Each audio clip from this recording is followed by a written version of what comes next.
যে ভগবান সত্য যুগে বড় লোক হলো, ভালো করে শুনবেন আমার কথাগুলো, বুঝবেন, অনুভব করবেন। যে ভগবান ত্রেতা যুগে বড় লোক হলো, যে ভগবান দ্বাপর যুগে বড় লোক হলো, সেই ভগবান তো কলি যুগে শ্রীকৃষ্ণ চৈতন্য। তাহলে সত্যতে বড় লোক, ত্রেতাতে বড় লোক, দ্বাপরে বড় লোক, কলিকালে ভগবান কি পারত না একটু বড় লোকের সিংহাসনে হয়ে বসে থাকতে? কি মাইরা, প্রত্যেকটা যুগে যুগে ভগবান তো সিংহাসনে বসেছে। আর কলিকালের ভগবান জীর্ণমলিন শতচিত্র বস্ত্র পরিধান করে, এমনকি মস্তক মুন্ডন করে সবকিছু ত্যাগ করে দিয়ে লোকের দাঁড়িয়ে দাঁড়িয়ে গিয়ে বলছে একবার কৃষ্ণ বলো, একবার হরি বলো, তাই না? 24 বছরের ছেলে 7 বছরের মায়ের পা ধরে বলছে তোমরা কৃষ্ণ বলো। 24 বছরের ছেলে 80 বছরের বাবার পায়ে ধরে বলছে কৃষ্ণ বলো। এগুলো মেনে নেওয়া যায়, সে ভগবান হতে পারে, কিন্তু 7 বছরের মায়ের পা ধরতে পারে, 80 বছরের বাবার পায়ে ধরতে পারে, কিন্তু সেই ছেলেটা কিনা বিশ্বের স্রষ্টা মালিক ভগবান। ভগবান হয়ে ধুলাই গড়াগড়ি দিয়ে বলবে কেন তোমরা কৃষ্ণ বলো? এ গো মায়েরা, ভালো করে বুঝতে হবে। শুধু কীর্তন কান থেকে শুনে বাড়ি যাব হবে না, ভাবতে হবে, বিচার করতে হবে, অনুভব করতে হবে।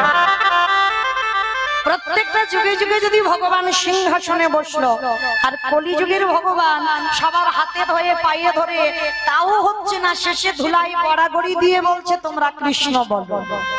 কেন? কারণটা কি? কারণ অবশ্যই আছে। কারণ যদি না থাকতো ভগবান ধুলাই গড়াগড়ি যেত না। কারণটা কি জানো? এই কারণের কথা জানতে গেলে আমাদের সবাইকে একটুখানি যেতে হবে বাবা বৃন্দাবন। কারণ ঘটনাটা ঘটে গিয়েছিল বৃন্দাবনে, যার জন্য ভগবান ধুলাই গড়াগড়ি খাচ্ছে। কবে ঘটেছিল জানো? যেদিন আমার বৃন্দাবনে শ্রীমতী রাধারানী সখীগণ নিয়ে বসে আছে, প্রাণ গোবিন্দ আমার গোষ্ঠ গোচরণ শেষ করে ঠিক এই রকম সময়, মানে এই সময়টা আমার মোটে ভালো নয়। বলো তো কেন ভালো নয়? বলে গল্প করার জন্য। দিনের শেষ, সন্ধ্যার শুরু, যখন কলি চায় প্রত্যেকের কাছে আসতে, মানে গন্ডগোল হবে, মারামারি হবে, কাটাকাটি হবে, কথা কাটাকাটি হবে, এই সময়টা বেশি হয়। মানে কলি চায় এই হরিবাসরে যেন প্রবেশ করি, কিন্তু আমার বিশ্বাস আসবে না। কেন? এই সময়টা মা কোনো সিরিয়াল নয়, কোনো আন কথা নয়, কোনো কুকথা নয়, এই সময়টা হলো আমাদের ভজন সাধনের সময়। কি মায়েরা, সন্ধ্যাবেলায় ভজন সাধনের সময় তো।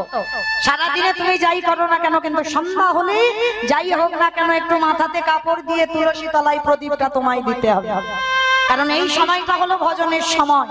তাহলে আমরা চিন্তা ভাবনা রাখবো যেন কলি আমাদের ধারে কাছে আসতে না পারে। শুধু ধারে কাছে কেন, যতদূর মাইকে ধ্বনি যাচ্ছে যেন কলি প্রবেশ করতে না পারে। তাহলে মায়েরা এই জায়গাটা আস্বাদন করে। সেই গোলক বৃন্দাবনে রাধারানী বসে আছে, প্রাণ গোবিন্দ আমার গরু বাছুর রেখে রাধারানীর কাছে এসেছে। রাধে, ভালো করে শুনবেন মা, অনেক জ্ঞানের চৈতন্যের কথা, আপনাদের বোঝার মতো কথা। রাধে, ও রাধে, কি ব্যাপার বধূ? হঠাৎ এই সময়? তুমি তো কোনোদিন আমার কাছে আসো না, হঠাৎ তুমি এই সময় আমার কাছে এলে? বধূ বলো কি ব্যাপার? রাধে, অনেকদিন ধরে মনের ভিতরে একটা প্রশ্ন শুধু ঘোরাঘুরি করছে, কিন্তু উত্তরটা পাচ্ছি না। তাই রাধে, আজকের আমি তোমার কাছে এলাম, আমি উত্তরটা নেবার জন্য। আচ্ছা বলো বধূ, কি প্রশ্ন তুমি আমায় করবে? আচ্ছা রাধে, এই পৃথিবীতে তো ভক্তের অভাব নাই, লাখ লাখ ভক্ত আছে, কোটি কোটি ভক্ত আছে, হাজার হাজার ভক্ত আছে, সবাই আমাকে ভালোবাসে, কিন্তু এই যে সবাই আমাকে ভালোবাসে, সবার ডাকে কিন্তু আমি যাই না। ভালো করে শুনবেন মা, এক মন থেকে যেন দুমন হয়ে না যায়। গোবিন্দ রাধারানীকে প্রশ্ন করছে, রাধে, জগতের এক ভক্তরা আমায় ডাকে, আমিও ভালোবাসি, ভক্ত আমার প্রাণ, ভক্ত আমার জীবন, ভক্ত আমার সর্বস্ব ধন, কিন্তু হলে কি হবে, তাদের ডাকে আমি একবারের জন্য সাড়া দিই না। কিন্তু রাধে, তুমি আর তোমার 8 জনের সখী যদি একবার কৃষ্ণ বলো, আমি পৃথিবীর যেখানে থাকি না কেন মণিহারা ফণির মতো ভুজঙ্গহারা ভুজঙ্গিনীর মতো আমি তোমার চরণে ছুটে আসি। তাহলে বলতে পারো রাধে, জগৎ ডাকে আমি জগতের ডাকে সাড়া দিই না, হাজার হাজার লাখ লাখ কোটি কোটি ভক্ত ডাকে আমি সাড়া দিই না, আর রাধে তুমি আর তোমার 8 জন সখী যদি ডাকো আমি থাকতে পারি না কেন? তাহলে বলো না রাধে, তুমি আমার কি এমন জিনিস দিয়ে ডাকো আমি পাগলের মতো ছুটে আসি? রাধারানী আমার মুচকি হেসে বলছে, বধূ ওইটা বোঝার বোধগম তোমার এখন হয়। রাধে তুমি বলো কি? আমি এতে চাংশুকলা পুংস কৃষ্ণেস্তু ভগবান স্বয়ং, আমার মধ্যে ঐশ্বর্য বীর্য যশ শ্রী জ্ঞান বৈরাগ্য লীলা কৃপা, আমি এই সব গুণে পরিপূর্ণ। আর তুমি কিনা বলছো, তুমি কিনা বলছো এই জগতে তোমার মতো নারীর কথা আমি বুঝবো না? বলে না, বলে অসম্ভব। আমি ষড়ৈশ্বর্যপূর্ণ ভগবান, আমি 64 গুণাধিপতি কৃষ্ণ, আমি 16 কলাই পরিপূর্ণ। অনিমা মহিমা প্রাপ্তি প্রকম্মা লঘিমা ইপ্সিতা কামা বসিতা স্থিতি ঐশ্বর্য বীর্য যশ শ্রী জ্ঞান বৈরাগ্য লীলা কৃপা, এই যে 16 কলায় আমার ভগবান পরিপূর্ণ। আর তুমি কিনা বলছো রাধে তোমার মতো নারীর কথা বুঝবো না? বলে বধূ আমাদের দেখলে মনে হয় আমরা 4 আঙুল নারী জাতি, কিন্তু এই নারী জাতিরা যে কি দিয়ে তোমায় ডাকে সেইটা বোঝার বোধগম তোমার এখন হয় বধূ। তাহলে বলো রাধে তোমার কাছে আমার নিবেদন, বলো তুমি আমায় কি দিয়ে ডাকো? বলে দেখো আমি যে তোমায় বলবো সেটা কি তুমি বুঝতে পারবে? কেন বুঝতে পারবো না? একবার তুমি বলো কি দিয়ে ডাকো। বলে বধূ আমি তোমাকে হাজার বোঝাতে চাইলে তুমি বুঝবে না, কেন জানো? শোনো বধূ একটা কথা বলি, আমায়রা এই যুক্তিটা ভালো করে শুনবেন। এক ভিখারি দিন আনে দিন খায়, ভিক্ষা করতে করতে একটা 3 তলা বাড়ির সামনে গিয়ে ভিখারিটা দাঁড়িয়েছে, আর ভিখারিটা গিয়ে আঁচল পেতে বলছে, বাবুজি ভিক্ষা আমি দেখি। যেই না বলেছে ভিক্ষা আমি দেখি, সঙ্গে সঙ্গে বড় লোকটা বাবা এত টাকা পয়সা আছে, কোনদিন বাবা চাকরির পেনশনের টাকা পায়, আর কাজের লোকজন আছে তারা সব কিছু দেখাশোনা করে, আর 3 তলার মালিকটা কোনদিন 3 তলা থেকে নিচের তলায় নামে না। তার জানালা দিয়ে দেখেছে মা একটা ভিখারি এসেছে, দরজার ধারে দাঁড়িয়ে ভিক্ষা চাইছে। আজকের সেই বড় লোকটি জানালা দিয়ে ডাকছে, ভিখারি ও ভিখারি, এই তুই যে 5 বাড়ির দাঁড়িয়ে দাঁড়িয়ে যাস, 5 বাড়ির দাঁড়িয়ে দাঁড়িয়ে সরু মোটা আতপ চাল পাস, হ্যাঁ রে ভিখারি তোর এই চালের স্বাদটা কেমন রে? ভালো করে শুনবেন, কে বলছে? বড় লোক ভিখারিকে প্রশ্ন করছে। তা ভিখারিটি করজোর করে বলছে, বাবু আপনি তো ধনী, আপনি তো বড় লোক, আপনার মুখের উপরে তর্ক আমার ঠিক সাজে না, তবু আপনি যখন প্রশ্নটা করেছেন আমি না বলে পাচ্ছি না। বাবু একটা কথা বলবো, ওই 3 তলার উপরে বসে থাকলে তো আমার চালের স্বাদ বুঝতে পারবেন না, আগে আপনাকে 3 তলা থেকে নিচের তলায় নামতে হবে, আমার মতো 5 বাড়ির দাঁড়িয়ে দাঁড়িয়ে যেতে হবে, 5 বাড়ির দাঁড়িয়ে দাঁড়িয়ে গিয়ে সরু মোটা আতপ চাল নিতে হবে, সেই চাল নিজে রন্ধন করে নিজে প্রসাদে পেলে তবেই তুমি বুঝতে পারবে ভিখারির চালের স্বাদটা কেমন। নিতাই গৌর প্রেমানন্দে হরি বল হরি বল হরি বল। আমায়রা বুঝেছো আমার কথা? বলো তোমায়রা, যারা যারা আমরা রেশনের চালের অন্ন পাই, আর যারা একটু ধনী হয়, যারা বড় লোক হয়, তারা কি রেশনের চালের ভাত খায়? তারা কি করবে? রেশনের চালগুলো বিক্রি করে বাজার থেকে সরু সরু চাল এনে অন্ন তৈরি করে প্রসাদ খায়। তাহলে সেই সরু চালের ভাত খাওয়া লোকটা যদি একটা রেশনের চালের ভাত খায়, তাকে যদি প্রশ্ন করে, হ্যাঁ রে তোর এই রেশনের চালের স্বাদটা কেমন রে? আমায়রা কি বলবেন? নিশ্চয়ই তাকে বলতে হবে আগে রেশনের চাল রান্না করে খাও, তবে তো বুঝবে যে রেশনের চালের স্বাদটা কেমন। তাহলে এতক্ষণ কথাগুলো কে বলছে? মৌমিতা। আমি বলবো কেন? রাধারানী গোবিন্দকে বলছে, বধূকে ও গো বধূ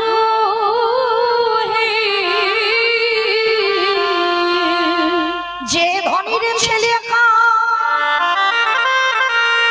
যে একেবারে দেশের রাজা, সে কি কোনদিন পারে প্রজাদের অভাব বুঝতে? তাই তোমারও এখনো ক্ষমতা নাই যে এই রাধারানী তার 8 জন সখীকে দিয়ে ডাকে। তো গোবিন্দ বিশ্বাস করছে না, বলে না রাধে, আমার মধ্যে সব গুণ আছে, তুমি একবার বলো কি দিয়ে ডাকো। বলে বধূ, তুমি 64 গুণাধিপতি কৃষ্ণ হতে পারো, নারায়ণের আছে বাবা 7টা গুণ, কিন্তু তার থেকে কৃষ্ণের 4টে গুণ বেশি। 64 গুণাধিপতি কৃষ্ণ, কিন্তু তোমার সব গুণ আছে বধূ, তোমার মধ্যে একটা গুণ না। বলো রাধে, সেটা কি? আমার মধ্যে এত এত গুণ আছে আর একটা গুণ নেই, সেটা কি? বলে বধূ, যার নাম হলো ভক্তি। তোমার মধ্যে তো ভক্তি নেই। আমার ভগবান কৃষ্ণের ভক্তি ছিল না মা। রাধারানী বলছে, এটা আমার কথা নয়, রাধারানী বলছে তোমার সব আছে কিন্তু তোমার ভক্তি নেই। গোবিন্দ বলছে অসম্ভব, আমার ভক্তি আছে। তুমি জানলে কি করে যে আমার ভক্তি নেই? রাধারানী বলছে বেশ, যদি তোমার ভক্তি থাকে কই একটু আমার সামনে দাঁড়িয়ে কেঁদে দেখাও তো দেখি।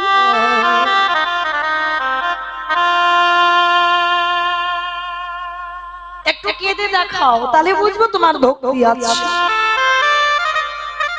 অত সোজা নয়। যার হৃদয় কৃষ্ণ নামে না দোলে, যার হৃদয় কৃষ্ণ নামে পাগল না হয়, যার হৃদয়ে কৃষ্ণ পাওয়ার আকুলতা না থাকে, তার হৃদয়ে কোনদিন প্রেমের বাড়ি ছোটে না। আর তাছাড়া তুমি ভগবান হয়েছো কিন্তু তোমার মধ্যে ভক্তি নাই, যার জন্য তুমি কাঁদতে পারছো না। তা রাধারানীকে বলছে, রাধে আমি তো কোনদিন গুরু ধরিনি যে কি করে কাঁদতে হয়, শিখবো। বলে বধূ, কাঁদতে গেলে গুরু ধরতে হয় না। যদি হৃদয়ে একেবারে প্রেমে ভক্তি অর্জন হয়ে যায়, আপনি থেকে দাদাই দাদা তুমি কাঁদতে পারবে, কারণ তোমার হৃদয়ে ভক্তি নাই, যার জন্য কাঁদতে পারছো না। এইবার বিশ্বের স্রষ্টা মালিক ভগবান রাধারানীর চরণ দুটো বুকে ধরে, কি গো মায়েরা, যার চরণ আপনারা ধরে কাঁদছেন সেই ধরেছে একটা নারীর চরণ। কারণ রাধারানী হলো তো সাধনার বস্তু, আরাধনার বস্তু।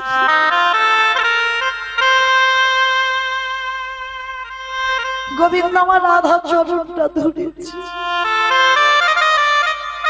রাধা চরণ ধরে বলছি, রাধে তুমি একবার বলে দাও তাহলে আমি কোথায় গেলে ভক্তি পাবো। বলে বধূ, আমি যেখানে যেতে বলবো তুমি যাবে? হ্যাঁ, কেন যাব না, তুমি একবার শুধু বলো কোথায় গেলে আমি ভক্তি পাবো। বলে বধূ, ভক্তি পেতে গেলে সবার প্রথমে তোমাকে যেতে হবে এই জগতে যারা নিষ্কিঞ্চন বৈষ্ণব হয়েছে, হে গোবিন্দ ওই বৈষ্ণবের চরণ ধরে তুমি একেবারে কেঁদে বধূ গো।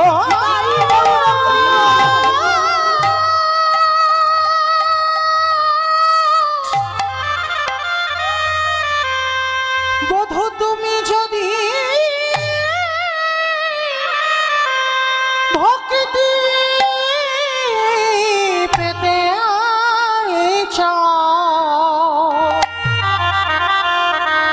শুদ্ধ ভক্তি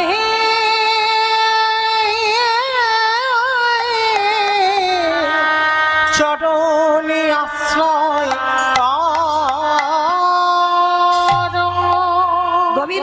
চমকে উঠলে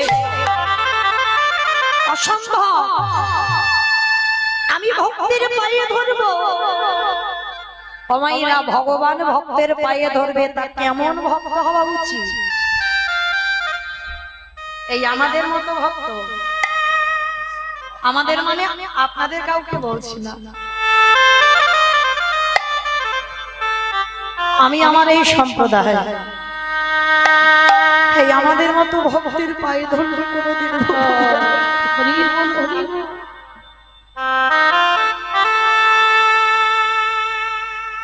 ভক্তি যদি পেতে হয়, এই জগতে নিষ্কঞ্চন বৈষ্ণবের চরণ ধুলা।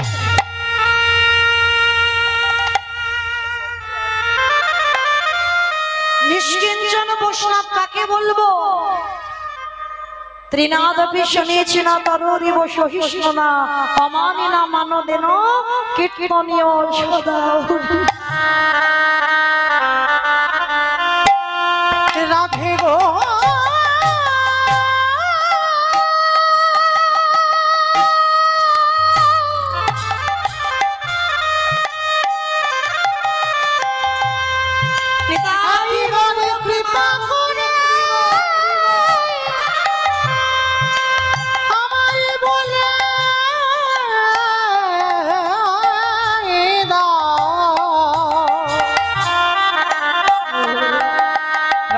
আমি কোথা গেলে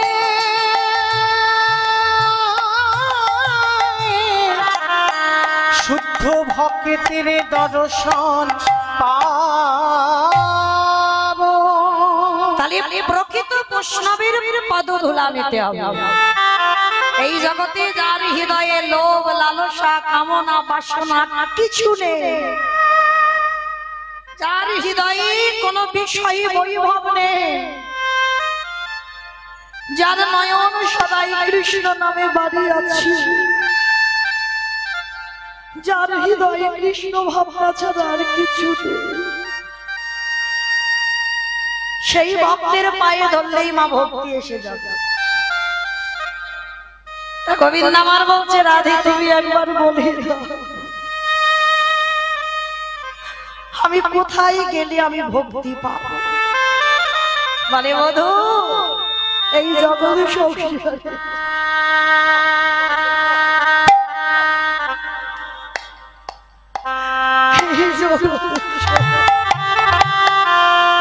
রাধে গো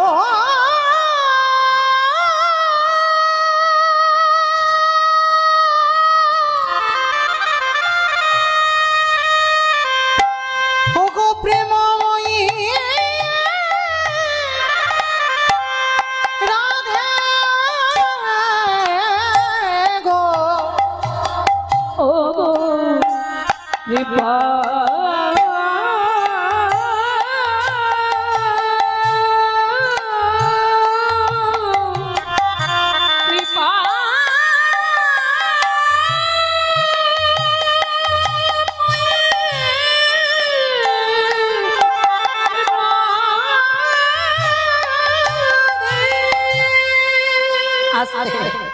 ভগবান সিদ্ধান্ত নিল, তাহলে কোন ভক্তের পায়ে ধরবো? এই জায়গাটা মায়েরা আস্বাদন করবেন, কোন ভক্তের পায়ে ধরলে ভক্তি আসবে। চিন্তা করতে করতে ভক্ত পাচ্ছে না, শেষে বাবা একটা জায়গার কথা মনে পড়েছে ভগবানের, যে জায়গাটার নাম হলো হস্তিনাপুর। মায়েরা হস্তিনাপুর নাম শুনেছেন? কিসে শুনেছেন বলেন তো? মহাভারত। মহাভারতে শুনেছেন হস্তিনাপুর।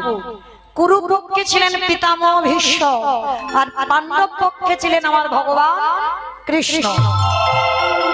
একদিন দুর্যোধন দাদু ভীষ্মকে একটা বড় কথা বলেছিল, দাদু ও দাদু, তুমি আমার বাড়িতে থাকো, আমার বাড়িতে খাও, আমার বাড়ির অন্ন ধ্বংস করছো, আর তুমি বলতে পারছো না কি করলে পাণ্ডবরা নিধন হবে? তোমার তো ইচ্ছা মৃত্যু, তুমি মনে করলে মরবে, আর মনে না করলে তোমার মরণ হবে না। তাহলে তুমি মনে করতে পারছো না যে কি করলে পাণ্ডবরা নিধন হবে? যেই না বলেছে বাবা কি করলে পাণ্ডবরা নিধন হবে, তখনই আমার ভীষ্মের মাথাতে লেগে গেল। এত বড় কথা বলল যে আজকের দুর্যোধনের বাড়িতে একটু অন্ন প্রসাদ পাই বলে আমাকে দোষ দিচ্ছে, আমি নাকি ওদের বাড়ির অন্ন ধ্বংস করব। বেশ ঠিক আছে দুর্যোধন, আজ রাতের অন্ধকারে আমি ধ্যানাযোগে বসবো, আর ধ্যানে যখনই বসবো তোমার স্ত্রী ভানুমতিকে একবার আমার কাছে পাঠিয়ে দিও, আর পাঠিয়ে দিলে পাণ্ডবদের মৃত্যুবান আমি ভানুমতির হাতে তুলে দেব। আচ্ছা মাইরা, এই কথাটা শুনলে কার না আনন্দ হয়? পাণ্ডবদের মৃত্যু হবে, কার না আনন্দ হবে? আনন্দে গদগদ হয়ে বাবা দুর্যোধন গেছে তার স্ত্রী ভানুমতির কাছে। ভানু, ও ভানু, এদিকে এসো। জানো একবার দাদু তোমাকে আজ রাত্রি 12টার সময় দাদুর ঘরে যেতে বলেছে, আর যেই না দুর্যোধন ভানুমতিকে বলা, ভানুমতি চমকে, অসম্ভব, একে তোমার দাদু বিয়ে করেনি, চিরকুমার হইয়াছে, আর রাত 12টার সময় একটা যৌবন বয়সে নাত বউ যাবে? শোনো, তুমি কেমন আমার স্বামী, তোমার যদি যাওয়ার দরকার হয় তুমি তোমার দাদুর কাছে যাও, তোমার দাদুর ঘরে আমি রাত্রিবেলা যেতে পারবো। আচ্ছা মায়েরা ভালো করে শোনে, এই যে ভানুমতি যাবে না এটা দুর্যোধন জানে, ভানুমতি জানে, আর কি কেউ জানে?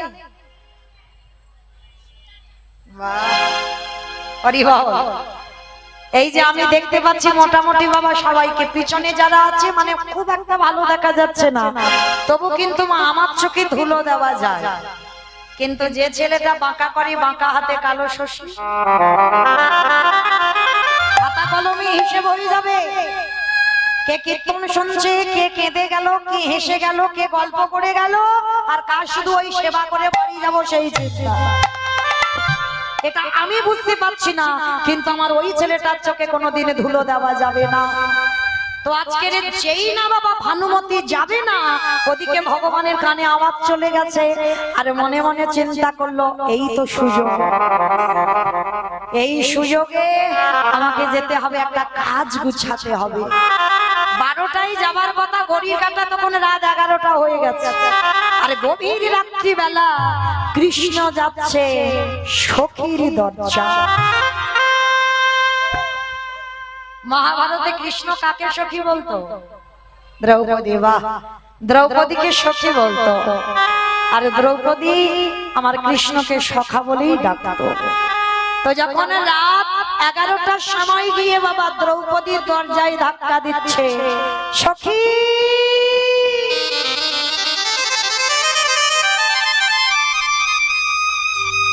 সখী,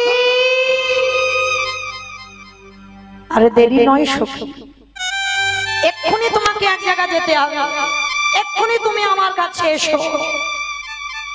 ভালো করে শুনবেন মা, একবার শুধু সখী বলে রেখেছে, আপনাদের আমাদের মতো একটা দুটো স্বামী নয়। যে মেয়েটার 5-5টা স্বামী ছিল, সেই 5টা স্বামী থাকা সত্ত্বেও যেই না কৃষ্ণ এসে দরজা ধাক্কা দিয়ে সখী বলে ডেকেছে, 5টা স্বামীর চরণ ছেড়ে দিয়ে দরজায় এসে দাঁড়িয়ে গেছে। কি গো মাইরা, রাত 11টার সময় যদি কোনো পরপুরুষ এসে আপনাদের দরজা ধাক্কা দেয়, সখী তোমার সঙ্গে খুব জরুরি দরকার আছে, এক্ষুনি আমার কাছে এসো, আমি এক্ষুনি একটা জায়গা তোমাকে নিয়ে যাব, কি মায়েরা চলে যাবে? রাত 11টার সময় কোনো পরপুরুষ যদি ডাকে চলে যাবেন, কৈফিয়ত নেবেন না, কেন যাব, কি জন্য যাব, কেন এসেছো তুমি এত রাত্রিবেলা, কত প্রশ্ন, কত কৈফিয়ত আমাদের। কিন্তু দ্রৌপদীর কোনো প্রশ্ন, কোনো কৈফিয়ত নয়, কারণ যে তত্ত্বটা দ্রৌপদী জানে সেই তত্ত্বটা আপনারা আমরা এখনো বুঝতে পারছি। এই যে বসে আছেন সবাই কি বাড়ি থেকে বাচ্চাগুলোকে নিয়ে এসেছেন? আনেন। যেমন আমার ছেলে তো বাড়িতে আছে, বাবা মা শ্বশুর শাশুড়ি সব বাড়িতে আছে, অনেকটা দিন বার হয়েছে, 10-15 দিন হয়ে গেল বাড়ি যাইনি। এই আপনাদের চরণ থেকে আজকেই গান করে আমি আমার ছেলেটার কাছে যাব। আচ্ছা মা, এই যে যাব, এই গ্যারান্টিটা কি দিতে পারবো? এই যে কীর্তন আমি 9টা পর্যন্ত গাইবো, এই গ্যারান্টিটা দিতে পারবো? এক্ষুনি যদি আমার কৃষ্ণ বাঁশি বাজিয়ে ডাক দেয়, একবার যদি নাম ধরে বলে সখী আর দেরি নয়, এক্ষুনি তুমি আমার সঙ্গে চলো, তখন কি বলতে পারবো 15টা দিন হয়ে গেল ছেলেকে দেখিনি, বাবা মাকে দেখিনি, শ্বশুর শাশুড়িকে দেখিনি, ওদেরকে দেখে তবে ডাকে যাবো? হবে না বাবা।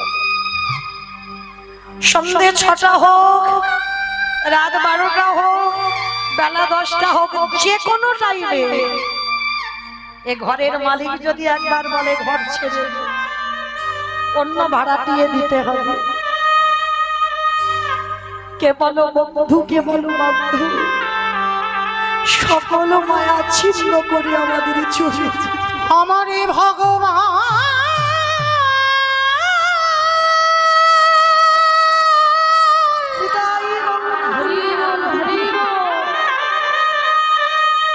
যেদিন নামে ধরে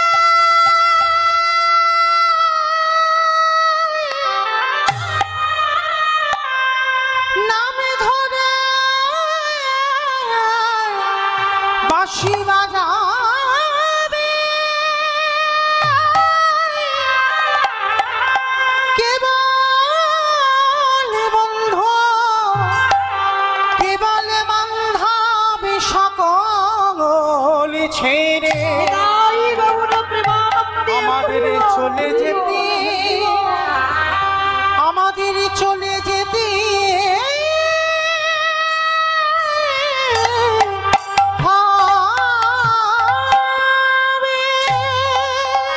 কৃষ্ণ যদি একেবারে কাউকে নাম ধরে ডাকে, এক্ষুনি এই মুহূর্তে তাকে হরিবাসর থেকেও চলে যেতে হবে। যত চারদিকে বন্ধুরা আগলে থাকুক না কেন, বাঁশি বাজলে তাকে ছুটি নিতেই হবে। যে তত্ত্ব দ্রৌপদী জেনেছিল, সেই তত্ত্ব আপনারা আমরা বুঝতে পারছি না। তো যেই না সখা কৃষ্ণ রেখেছে, দ্রৌপদী পঞ্চস্বামীকে ত্যাগ করে আমার জগৎ স্বামীর কাছে এসেছে। ভগবানকে এসে শুধু একটাই প্রশ্ন, সখা এত রাত হয়েছে তুমি ঘুমাওনি,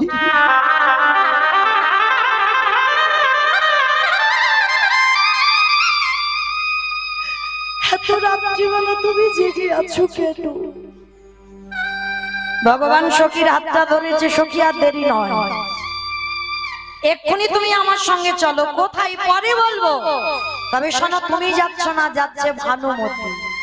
ঘোমটাটা টেনে দাও, আর একটা কথা, ভীষ্মের কাছে যাবে, যে বর দেবে নিয়ে নেবে। আর আমি যে তোমায় পাঠাচ্ছি, আমার নামটা কিন্তু সখী তুমি বলবে না। কিরকম কায়দা করে কাজটা গুছাচ্ছে দেখো, আমার নামটা তুমি বলবে না। ঠিক আছে সখা, তুমি যখন বারণ করছো আমি বলবো না। ভগবান সখীর হাতটা ধরে নিয়ে যাচ্ছে, আর যেতে যেতে মা, তখনকার দিনে এমন জুতো ছিল হাঁটলে আওয়াজ হতো, কাঠের জুতো আওয়াজ হচ্ছে। ভগবান বলছে সখী, তোমার ওই পায়ের জুতোর আওয়াজে আমার দাদুর ধ্যান ভেঙে যাবে। একটা কাজ করো, তুমি বরঞ্চ ওই দরজার ধারে জুতো দুটো একটু খুলে দাও। ঠিক আছে সখা, তুমি যখন বলছো আমি জুতো খুলে রাখলাম, তবে শোনো, আমি জুতো দুটো কিন্তু খুলে রাখছি, তুমি কিন্তু আমার জুতো দুটো মনে বসে থেকো, যেন কেউ নিয়ে চলে না যায়। কেমন ভক্ত আর কেমন ভগবান দেখো, ভক্ত হয়ে ভগবানের কাছে জুতোর দায়িত্ব দিচ্ছি। আমার জুতো দুটো রইল, তুমি দেখে রেখো। ঠিক আছে সখী, তুমি যাও, তবে আমি পাঠাচ্ছি, আমার নাম কিন্তু বলবে না। ঠিক আছে বললাম তো, বলবো না। এইবারে দ্রৌপদী সবে এক পা ঘরে গেছে, এইবারে ভক্ত বাৎসল্য ওই দ্রৌপদীর জুতো জোড়া হাতে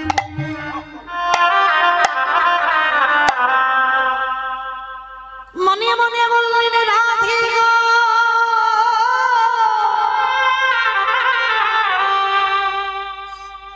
সেদিন তুমি বলেছিলে ভক্ত পদ ধুলা নিতে হবে, আমি এতদিন ভক্ত পাই না, আজকে আমি দেখবো ভক্ত পায়ের ধুলা নিলে আমার ভক্তি আসে কিনা। দ্রৌপদীর জুতো জোড়া হাতে নিয়ে আমাদের কৃষ্ণ দয়াময় যেই না বুকে ধরেছে, যে ভগবান কোনদিন গুরু ধরে কাদা শেখেনি, যেই না জুতো দুটো কৃষ্ণ বুকে ধরেছে, আপনি থেকে কৃষ্ণের নয়ন হতে পারি বিভূত সখী গো।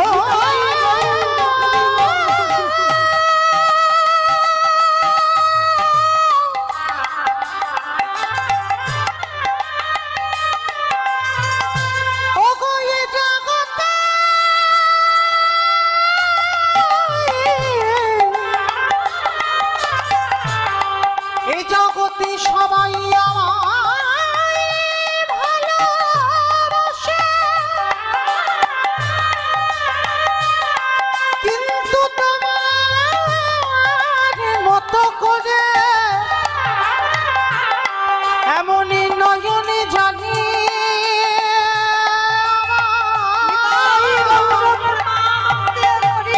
নয়নে জানি আমায় কেউ ডাকি না। ওগো সখী গো, ওগো দ্রৌপদী,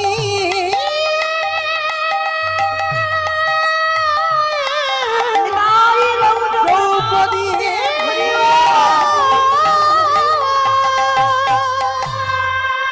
যেই না কৃষ্ণ জুতো ধরেছে আপনি থেকে চোখে জল, ভগবানের বক্ষ দেশটা কাদা হয়ে গেল। ওই দ্রৌপদীর জুতোর তলায় যে ধুলো ছিল কৃষ্ণের চোখের জলে কাদা হল, ওই কাদা গড়াতে গড়াতে এলো নাভি দেশে, নাভি দেশ থেকে এলো জানু দেশে, আজ জানু দেশ থেকে ধরণীটা ভেসে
আড়াল থেকে দ্রৌপদী দেখছে কৃষ্ণ জুতোটা বুকে নিয়ে কাঁদছে। দ্রৌপদী ছুটে এসেছে, সখা তুমি চুরি করলে কেন? চুরি করলে কেন তুমি? জুতোটা তো আমার কাছে চাইতে পারতে। ভগবান অপলক নয় না দ্রৌপদীর পানে ছিল।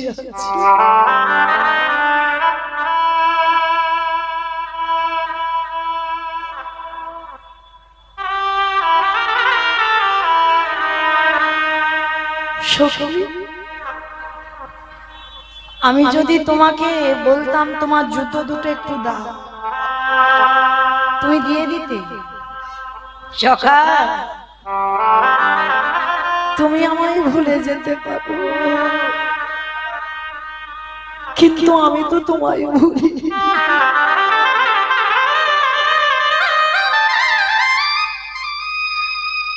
আমি দ্রৌপদী, আমি অজনী সম্ভবা, আমি যজ্ঞা কুণ্ড থেকে আমার জন্ম, যজ্ঞের আগুন থেকে আমার জন্ম, সাধারণ মানুষের মতো আমার জন্ম নয়, আমি অজনী সম্ভবা। হে সখা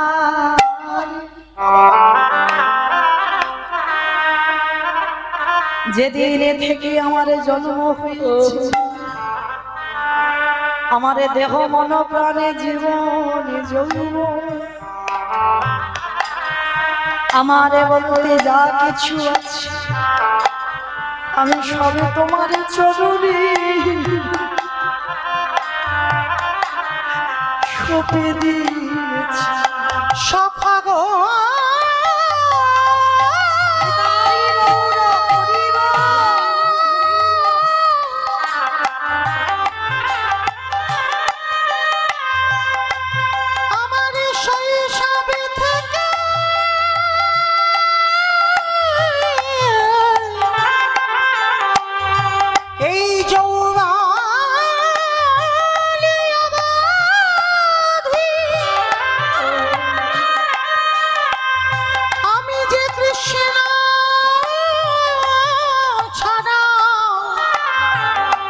কৃষ্ণ ছাড়া কিছু জানি না,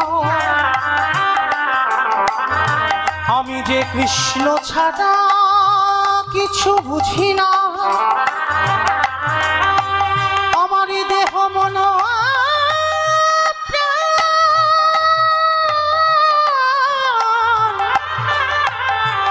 ওই চরণে সব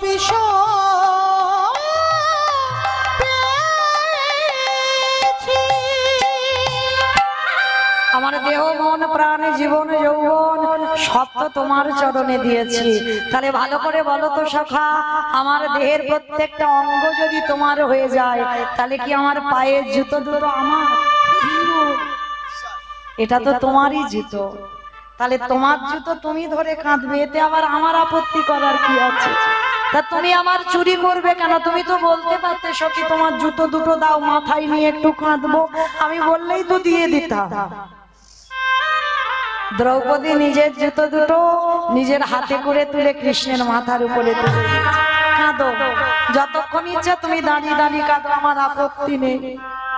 সখী তাহলে যাও, আর দেরি নয়, তুমি দাদুর ঘরে যাও। সেদিন আমার ভগবান রাধারানীর কথা মিলিয়ে নিল, প্রকৃত ভক্তের পদধূলা নিলে ভক্তি আসবেই আসবে, এটা বাস্তব মা। যদি তোমার হৃদয়ে প্রেম ভক্তি না থাকে, তুমি একজন ভক্তের চরণ ধুলা একটু নাও, নিলেই বাবা তোমার হৃদয়ে প্রেম ভক্তি আসবে। তো আজকের যেই না ভগবান বুঝতে পেরেছে আর দ্রৌপদী ভীষ্মের ঘরে প্রবেশ করেছে, ভীষ্ম ধ্যানাযোগে ছিল, ভাবলো ভানুমতি এসেছে, মাথায় হাত দিয়ে বর দিয়ে দিল, তোমার শীতের সিঁদুর হাতের শাখা অক্ষয় হয়ে যা। আর যেই না আশীর্বাদটা দিল, আর এই আশীর্বাদ শুনে আর নকল বলা থাকে, দ্রৌপদী একেবারে এক লাফ দিয়ে, আর যেই লাফিয়ে উঠেছে দ্রৌপদীর গলাটা বেরিয়ে গেছে, সঙ্গে সঙ্গে ভীষ্ম ধ্যানাযোগে ছিল চমকে,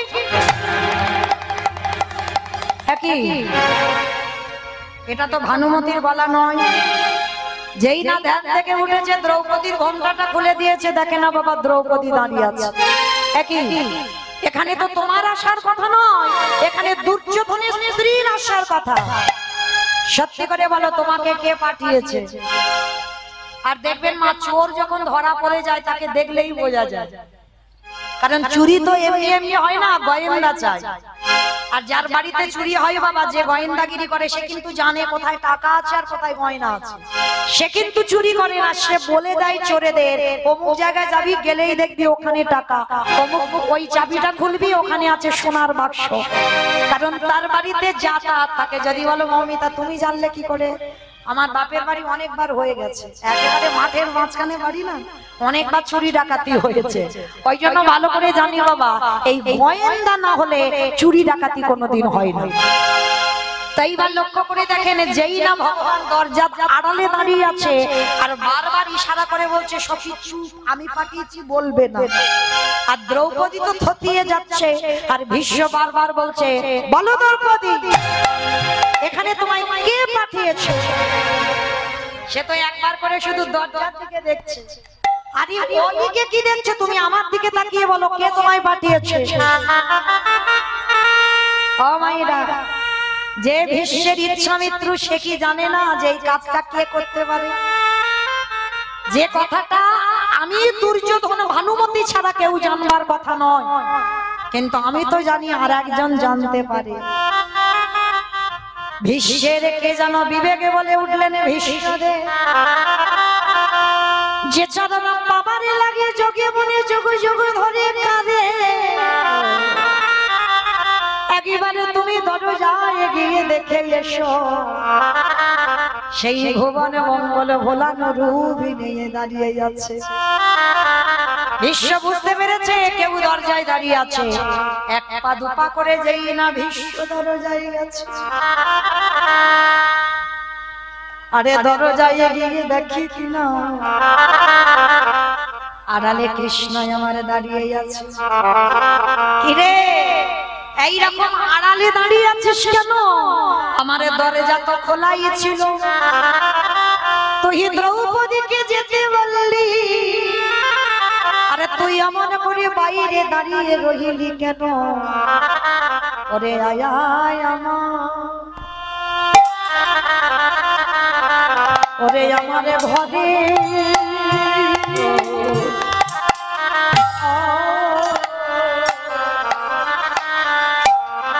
বলে তুই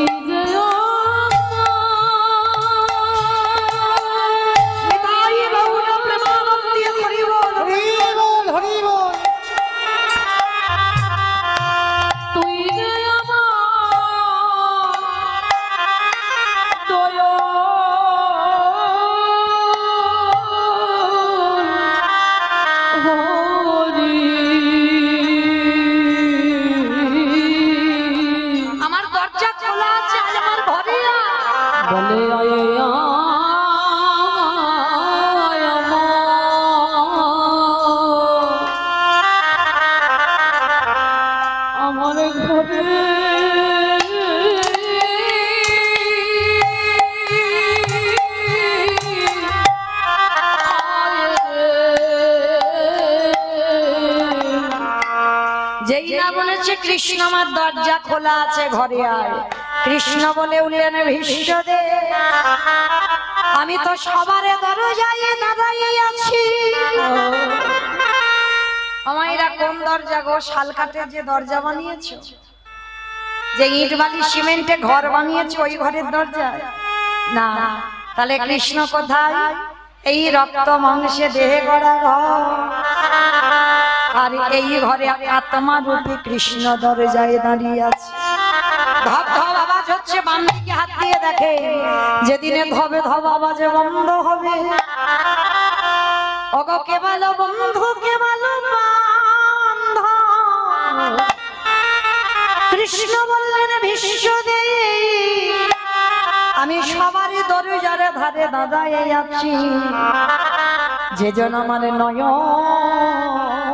জলে ডাকি। আমি ততক্ষণ আজ তার হৃদয়ে ঘরে প্রবেশ করি।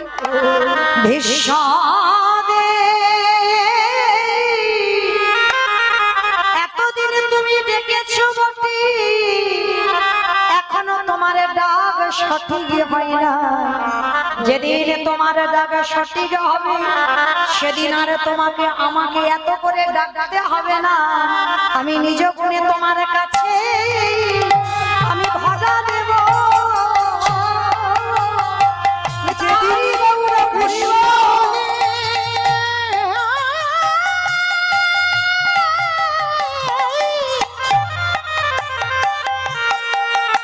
যেদিন কৃষ্ণ বলে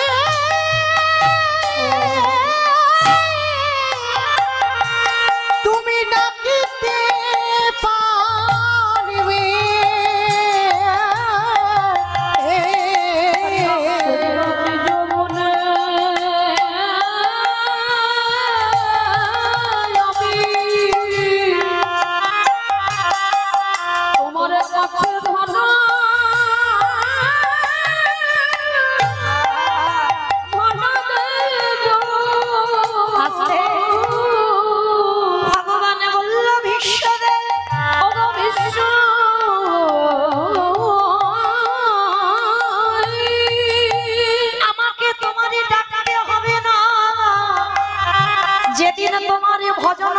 আশিক হয়ে যাবে, সেদিন আমি নিজ গুণে তোমার দরজায় ধরা দেব।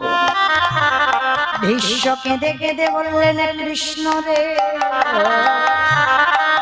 আজ আসতে হবে না, আজ তুই আমার ঘরের বাইরে এইরকম দাঁড়া, কিন্তু যেদিন আমার নিদানের সময় হবে, যেদিন আমি আর নিজের পায়ে দাঁড়াতে পারবো না, এই দুটো হাত আর তোর চরণে তুলসী দেবে, যেদিন এই নয়ন আর তোকে দেখতে পাবে না, যেদিন এই কর্ণ আর হরি কথা শুনতে পাবে না, এই জিহ্বা যেদিন কৃষ্ণ নামে বলতে পারবে না,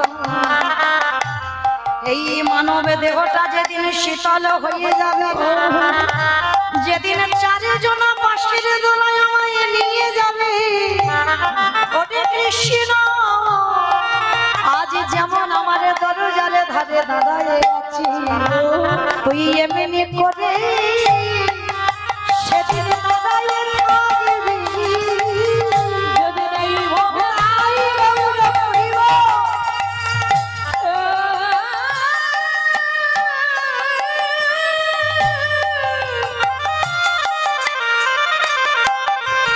যেদিন এই হবে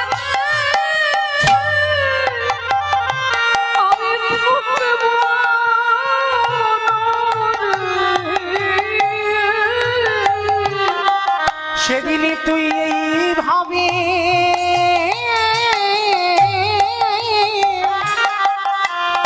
তুই দাঁড়ায় থাকবি, সেদিনে যেন তুই চরণ ছাড়া করিস না, যেদিনে আমার নিদানের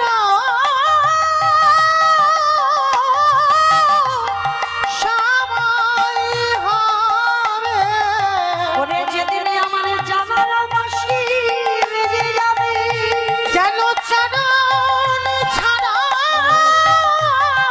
করিস না ভাঙা,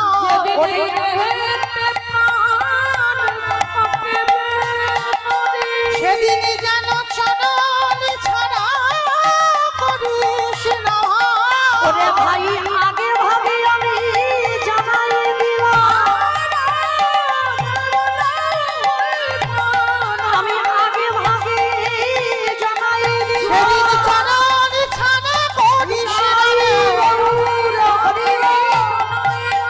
চরণ ছাড়া করিস না রে, যেন চরণ ছাড়া করিস না রে, সেদিন মেনে করে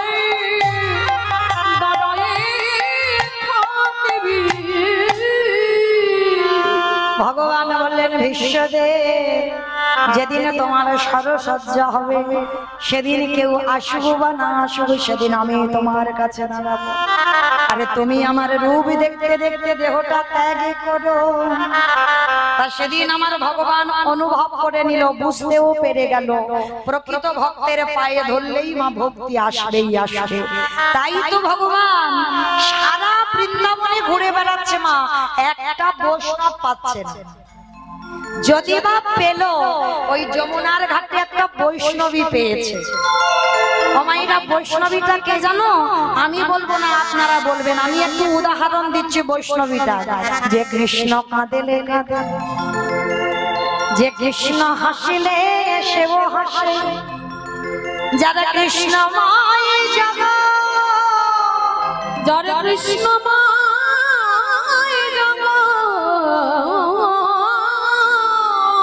তিনি হলেন কৃষ্ণকান্ত শিরোমণি, ভুজঙ্গ হারা ভুজঙ্গিনী, ভুজঙ্গ হারা ভুজঙ্গিনী, প্রেমে সমুদ্রের মোরালিনী, প্রেমে শয়নের মোরালিনী, সে যে গাম্ভীর্যশালিনী। আমা বলো তো বৈষ্ণবীটাকে? রাধে গো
পিছন থেকে পদধূলাটা গোবিন্দ আমার মাথায় নিয়ে নিয়েছে।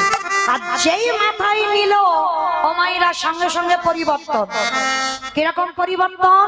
কালো ছিল ফর্সা হলো, কালো ছিল ফর্সা হলো, মূর্খ ছিল পণ্ডিত হলো, মূর্খ ছিল পণ্ডিত হলো, চোরে ছিল সাধু হলো, চোরে ছিল সাধু হলো, চুল ছিল নাড়া হলো, আহা চুলি ছিল নাড়া হলো, বাঁকা ছিল সোজা হলো, বাঁকা ছিল সোজা হলো।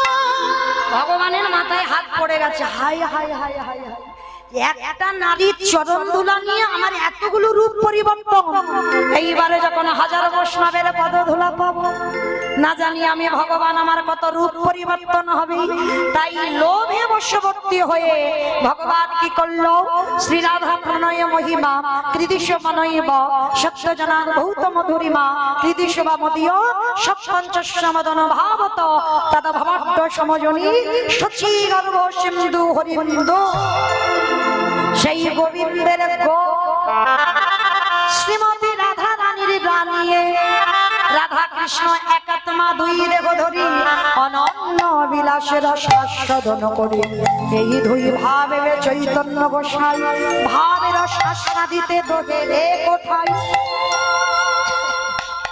তাহলে সেই গোবিন্দের গো আর রাধা রানীর রানী এলো কোথায়? শ্রীধাম নদিয়ার মাটিতে গোরা নাম। আর এসে কি করছে জানো? কেহ বলে পুরবিতে রাবণ বধিলা, কেহ বলে পুরবিতে আমা উলু কই মাঠে মাঠে উলু তো মাঠে। কেহ বলে পুরবিতে রাবণ বধিলা, কেহ বলে পুরবিতে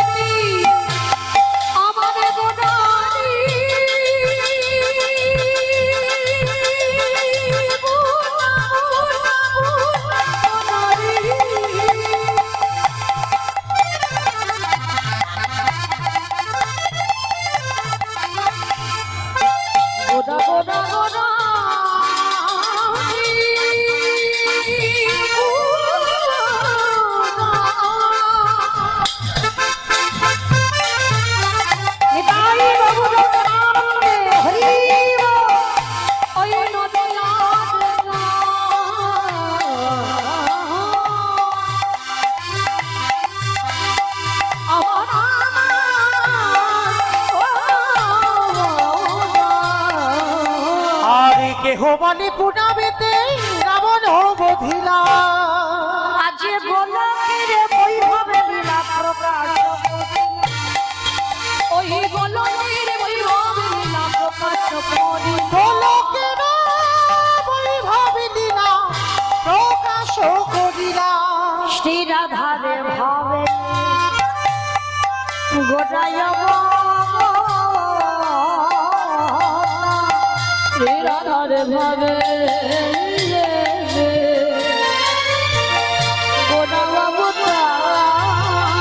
শ্রী রাধারে ভাবে এবে গোরায় অবতার। ওই না হরে কৃষ্ণ নামে গৌ করিলা প্রচার, হরে কৃষ্ণ নামে গৌ করিলা প্রচার, আরে হরে কৃষ্ণ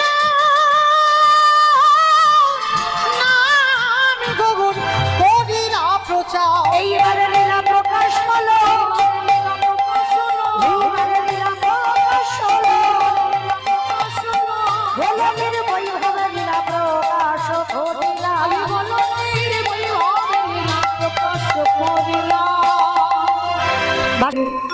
জনিতাই চলুন আজকে আমরা সবাই চলে যাব মধুময় শ্রীধাম বৃন্দাবন ধাম। কারণ এই রঘুনাথ দাস তার শেষ সময়টা থাকবে বাবা রাধা কুণ্ডের তীরে। আমার রাধা রানীর কাছে মানত করে বাবা, আর শেষ সময়টা হবে রাধা কুণ্ডের তীরে মিলন। তো চলেন আজকে আমরা যখন যাব নবদ্বীপ থেকে বৃন্দাবন, সবাই একবার প্রেম সে বলেন তো গৌর সুন্দরী কি জয়। ধ্বনিটাও হলো কি, এটাও জয়। কালকে যে কজন রাত 9টার সময় ছিল তাদের রিহার্সাল যাওয়া আছে, আর এত এত তো মানুষ ছিল না, ভক্তরা ছিল না, তো তারা জানে না, ওই জন্য দিয়ে ফেললো। কিন্তু কালকে না আমার রিহার্সাল দেওয়া ছিল, তাই না মা? যারা যারা ছিল তারা ভালো করে জানো। আচ্ছা, এত জোরে জয় দাও, কত দূর শোনা যাবে? কৃষ্ণনগর পর্যন্ত যাক না। কালকের কৃষ্ণনগর অল্প ভক্তি গেল, আজকে কৃষ্ণনগর, আজ মায়াপুর যাক। কি মা, কালকের অল্প ভক্ততে কৃষ্ণনগর গেছে, আজও কৃষ্ণনগর নবদ্বীপ যাবে? বাহ, মানে হৃদয়ে বিশ্বাস আছে যে যাবে। আমাইরা এইটা আগে রাখতে হবে, কিছু হোক না হোক যে আমি তাকে পাবো, আমার ধ্বনিটা তার চরণে যাবে। এই বিশ্বাস যদি রাখতে পারো অবশ্যই তোমার ধ্বনি যাবে। আচ্ছা দেখি সবাই আমার নিতাই চাঁদ গৌরচাঁদের মতো হাত দুটো তোলো তো দেখি একবার। বাহ, আমাদের সন্ধ্যাবেলায় আমাদের ভজনটাও হয়ে যাবে। আমাইরা কারোর হাত যেন ধসে না যায়, কেমন? ওই জায়গাটা একটু ধসে মতো যাচ্ছে, তোলো দেখি তোলো। আর যারা যারা ভিডিও করছো ইউটিউবের ভাইরা, এবার একটু ওই দিকে তোলো। অনেকক্ষণ আমার শুরু তুলছে একা একা, কিরকম মতো না? আমার সঙ্গে আপনাদেরও তো দেখা সাক্ষাৎ হবে, তাই তো? ওই আমার দাদা ভাইদের হাতগুলো নেমে গেল কেন? সব তোলো দেখি সবাই। যারা বাইরে দাঁড়িয়ে আছো চরণ ধরি আমার দাদা ভাই ভাইদের কাছে বলছি, সবাই একসঙ্গে প্রত্যেকে। ওই আমার কমিটি দাদা ভাইরা সবাই, ওই দাদা হাত তোলো, সবাই একসঙ্গে বলবে, কেমন? গৌর সুন্দরী কি জয়, নবদ্বীপের ধাম কি সচির নন্দন কি, বিষ্ণু প্রিয়া কি, নিতাই চাঁদ কি, ভক্তবৃন্দ কি, হরিবাসন ধাম কি, সাধু গুরু বৈষ্ণব কি, আপন আপন গুরুচরণ কি, কমিটি ভাই সব কি, হরিনাম যজ্ঞ কি, মহাপ্রসাদ কি, আজকের আনন্দ কি, নিতাই গৌর প্রেমানন্দে। আমার একটা হাতটা ব্যথা হলো না, কিন্তু সন্ধ্যাবেলা ব্যায়ামটা হয়ে গেল, তাই না? চলো এবার একটু বৃন্দাবনে একটা ভজন গাইতে গাইতে যাই, কি মাইরা? একটা ভজন হবে তো? তবে আমি আর আমার সম্প্রদায় নয়, সবাই যাব। ওই একটু উলুধ্বনি জোরে। বৃন্দাবনে ধামিয়া পারে জপে যারা ধীরা ও রাধে আলি বেরি সরকার জপে যা রাধে রাধে। বৃন্দাবন ধাম জপে যা রাধে রাধে, রাধে আলি বেরি সরকার জপে যা রাধে রাধে, ও রাধে আলি বেরি সরকার জপে যা রাধে রাধে। বৃন্দাবন ধাম জপে যা রাধে রাধে, জপে যা রাধে রাধে, রাধে যা রাধে রাধে, জপে যা রাধে রাধে, রাধে যা রাধে রাধে,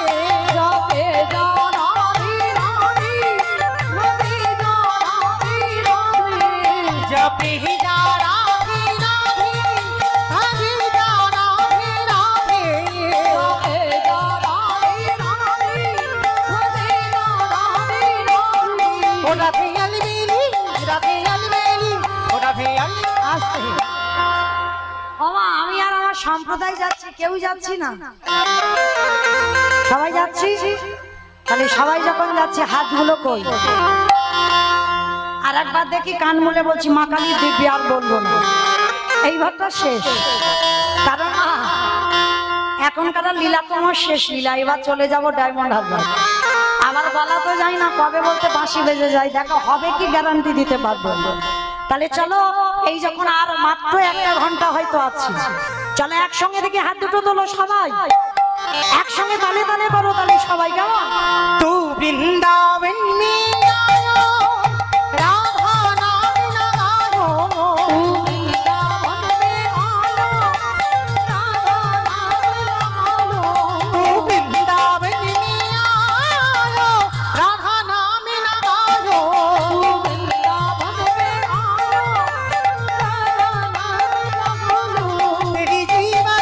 तेरी जीवन ओ तेरे जीवन की ठिकान जपे जा राधे राधे ओ राधे अलबेरी जपे जा राधे राधे রাধে রাধে राधे राधे রাধে রাধে राधे রাধে রাধে राधे বলছো সব মনে মনে বলছো? এক্ষুনি সন্ধ্যা আরতি হবে, তাহলে আমাদের একটু কাজ করে নিতে হবে তো। কই তোলো দেখি হাত। জয় জয় রাধে রাধে রাধে রাধে আস্তে, তোমরা কেউ বলবে না, তোমরা বলবে, আমি বলবো তোমরা বলবে, কেমন? জয় জয় রাধে রাধে राधे राधे वृंदावन में गोवर्धन में निधुवन में गली गली में स्नान गली में जोर से बोलो, प्रेम से बोलो, भाव से बोलो, बांके बिहारी राधे राधे